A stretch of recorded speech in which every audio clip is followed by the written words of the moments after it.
One purpose of alchemy was to transmute base metals into gold. But some practitioners sought to create life in their laboratories. In English, it was called the sacred art. In German, it was called die schwarze Kunst, or the black arts.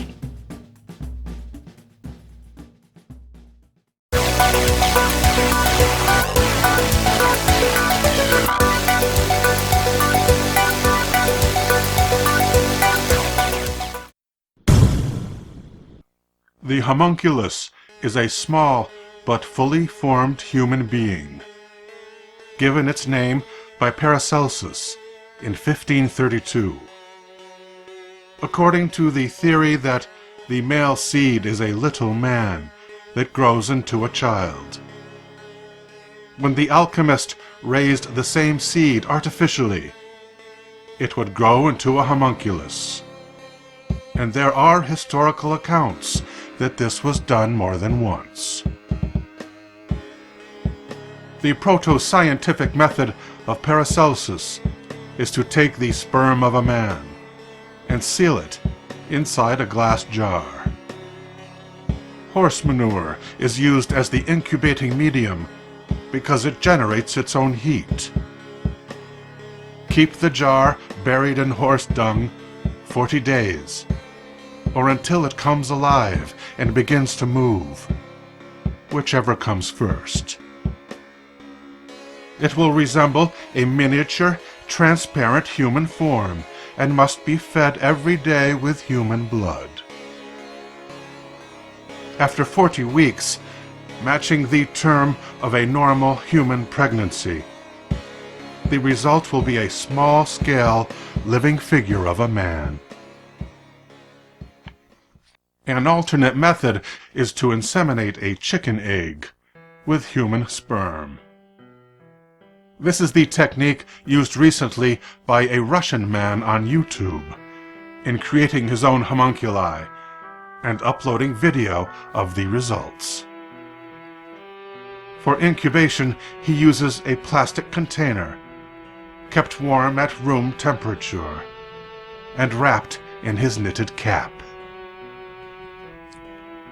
In Italy, in the year 897, the head of the Catholic Church, Pope Formosus, had been dead for 1 year.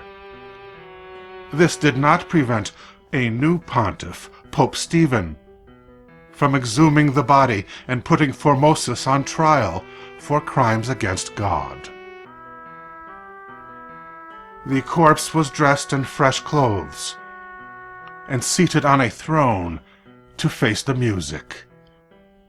The former pope was accused of creating small beings in jars, including one with large eyes, which was intelligent. John Dee of England, in 1588, was appointed royal physician to Queen Elizabeth I. Because of their tiny size, the homunculi which he created could easily hide themselves almost anywhere. Dr. Dee's creature did not live long when removed from its glass container, but it would live long enough to spy upon the enemies of the Queen and report back on conversations overheard. In France, another alchemist, Dr. Pierre Borel, became royal physician to King Louis XIV in 1654. Using an early genetic technique, he developed a homunculus from a sample of blood alone. At maturity, it cast glowing red beams from its eyes, and it was exhibited before the full court of King Louis. The Count of Tyrol in Austria, Johann von Kufstein, joined forces with Italian mystic and Rosicrucian Abbe Gelani in 1775 to create 10 of the creatures at the same time, kept in glass retorts at a Masonic lodge in Vienna. Each homunculus was about 1 foot tall and had its own personality.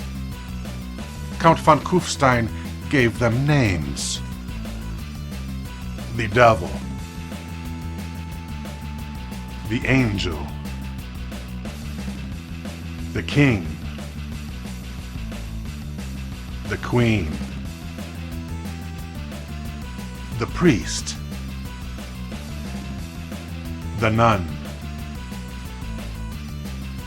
the artist,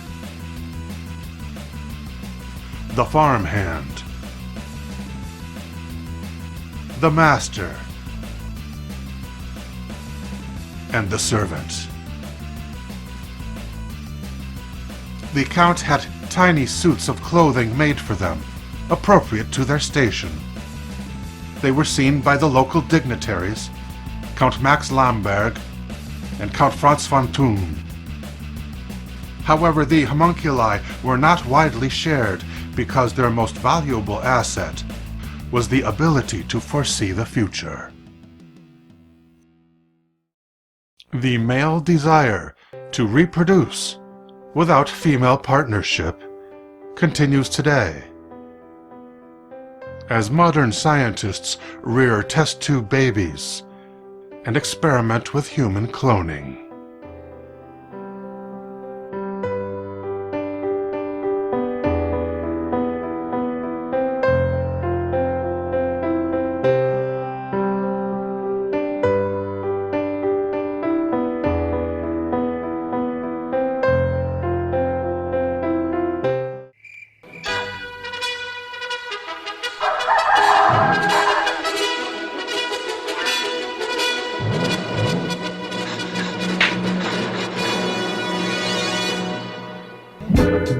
Love that happened.